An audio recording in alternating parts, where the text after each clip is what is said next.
আপনারা ধমক দিছে। এই কে তুই? পুলিশকে ধমক দিয়ে এখন মুখ লুকায় রাখছিস কেন? তুই জানিস না বাঘ ধরলেও বাঁচা যায়, কিন্তু এই হাফিজ চৌধুরী ধরলে জামিন পাওয়া যায় না। তোরে আমি ক্রস ফায়ার দিব।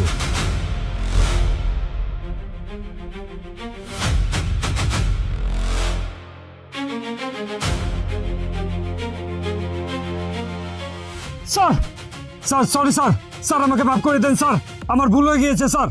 হ্যাঁ, আপনি কারে স্যার বলতেছেন? হ্যাঁ, এই সেই কিডন্যাপার, ধরে ধরে। আপনি চুপ থাকুন স্যার, স্যার আমার ভুল হয়ে গিয়েছে স্যার, আমাকে মাফ করে দিন স্যার। স্যার আপনার পুরো 1 লাখ টাকা দেব। এই টাকা আপনি ধরেন। Shut up. আপনি জানেন উনি কে? ওনাকে আপনি ডাকাত বলছেন? না জানি না তো কেসে।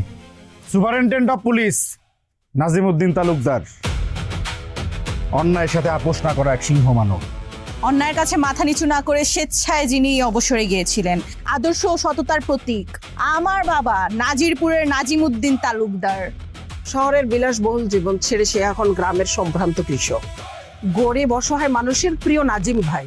এখনো পুলিশ ডিপার্টমেন্ট নাজিম স্যারকে শ্রদ্ধার সাথে স্মরণ করে। বিভিন্ন প্রশিক্ষণে স্যারের ছবি দেখিয়ে তার সততা এবং কর্মদক্ষতার উদাহরণ দেয়া হয়। উনি যেখানেই চাকরি করেছেন সেখানে অপরাধীরা পালিয়ে